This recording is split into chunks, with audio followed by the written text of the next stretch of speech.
නිකන් නිදහසේ ඉන්නකොට රාත්‍රියේ ඔය ෆෝන් එක දිහාම බලාගෙන ඕක ඔබව ඉන්නෙම නැතුව හොඳට බුදුරජාණන් වහන්සේගේ ශ්‍රාවකෙක් විදියට කල්පනා කරලා බලන්න පින්වත්නි. ඇයි මම ඉපදුනේ? මාව ඉපැද්දුවේ කවුද?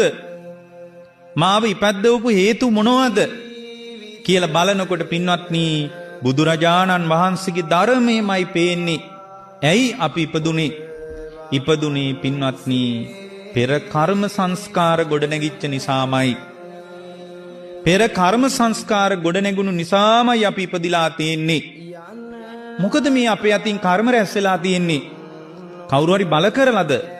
නෑ පින්වත්නි, ලෝකය පාවිච්චි කරනකොට ඇහෙන් කනෙන් නාසයෙන් දිවෙන් කයෙන් මනසින් ලෝකේ අහුලනකොට ඒ අහුලගත්ත ලෝකේ තුරුල් කරගත්තේ වටිනවා කියලාමයි.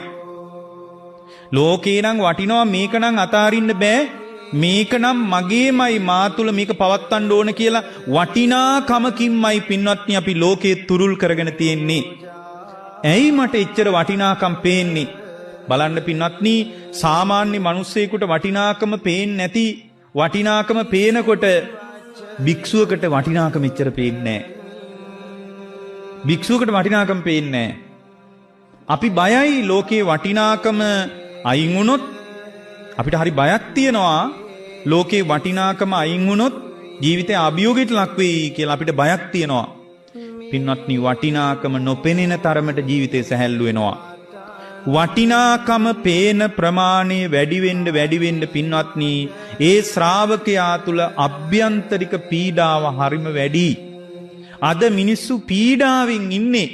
බලන්න පින්වත්නි, හොඳ පරිස්සමින් ඔබේ හෘද සාක්ෂිය දිහා මොනතරම් පීඩාවක් අභ්‍යන්තරයේ තුල හිර කරගෙනද ඔය ධර්මශාලාවේ වාඩි වුනේ කියලා. පුදුමාකාර පීඩාකාරී අප්‍රමාණ සිතුවිලි ගෝසාවක් ඇතුලේ තියෙනවා. ඒ සිතුවිලි ගෝසාව පරිස්සමට යට කරගෙන නේද අදත් මේ ධර්මයට කන් දීගෙන ඔය වාඩි වෙලා ඉන්නේ. පින්වත්නි, අභ්‍යන්තර ගෝසාව වැඩි උනේ පින්වත්නි වටිනාකම පේන ප්‍රමාණය වැඩි නිසා.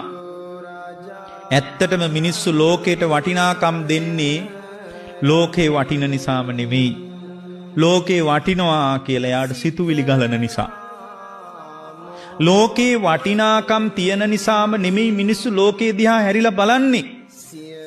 ලෝකේ වටිනාකම් තියෙනවා නම් ඇයි සමහර අය ඒවට වටිනාකම දෙන්නේ නැත්තේ? පින්වත්නි, ලෝකයේ සත්‍ය වශයෙන්ම වටිනවා නම්, ලෝකයේ ඇත්තටම වටිනවා නම් පින්වත්නි ලෝකයට හැමෝම වටිනාකම දෙන්නේ නැත්තේ ඇයි? සමහර මිනිස්සු බරපතල විදියට පදිංචි වෙලා වටිනාකම් දෙනේවා. සමහර මිනිස්සු තඹ දොයිතුවක් අගේ කරනවාද? වටිනාකම් දෙනවද? ඇයි අපි ලෝකයට වටිනාකම් දෙන්නේ? පින්වත්නි, ලෝකයට වටිනාකම් දෙන්නේ ලෝකේ වටිනවා කියලා එයාට සිතුවිලි ගලනවා. එහෙනම් පින්වත්නි, මිනිස්සු ලෝකයට වටිනාකම් දීලා තියෙන්නේ යාගේ සිතුවිලි ටික මත නෙමෙයිද?